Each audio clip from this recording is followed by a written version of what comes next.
শিক্ষয়িত্ৰীক নিযুক্তি দিয়াৰ বাবে সিদ্ধান্ত লৈছোঁ। অৰ্থাৎ ইয়াৰ ফলত যিসকলে মেথছত অনাৰ্ছ লৈ বা মেথছত মেজৰ লৈ পাছ কৰিছিল তেনেকুৱা 1766জন যুৱক যুৱতীৰ নিয়োগৰ সুবিধাও মুকলি হ'ব আৰু সমান্তৰালভাৱে আমাৰ বিদ্যালয়সমূহৰ শিক্ষা ব্যৱস্থাত এটা খুব সুন্দৰ প্ৰভাৱ পৰিব।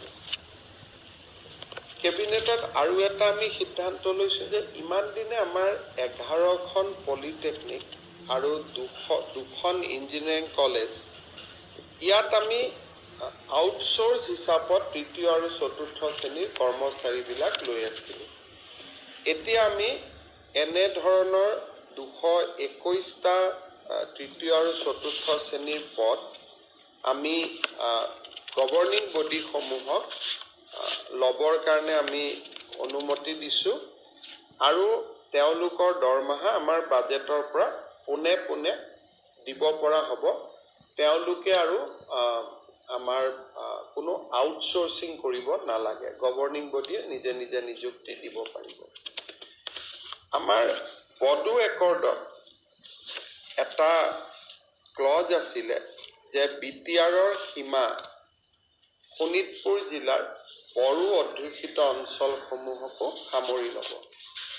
যোৱা বছৰ 15 আগষ্টত মই ঘোষণা কৰিছিলোঁ যে 60খন নতুনকৈ গাঁও আমাৰ বড়োলেণ্ডত বা বিটিআৰত আমি অন্তৰ্ভুক্ত কৰিম।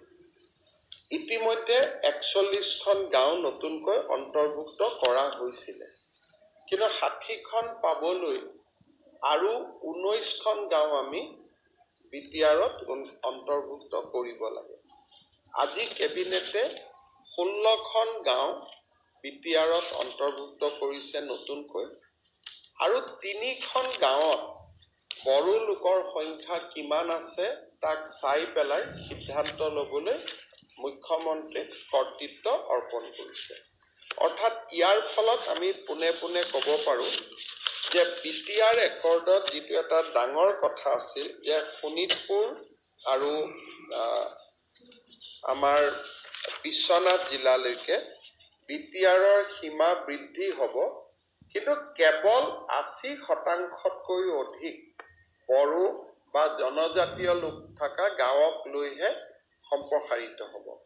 তেনে গাঁও আমি 60খন চিলেক্ট কৰিছিলোঁ। 41খন আগতে আমি অৰ্পণ কৰিছিলোঁ। 19খন আমি কৰিলে আমাৰ প্ৰতিশ্ৰুতি পূৰ্ণ হয়। তাৰে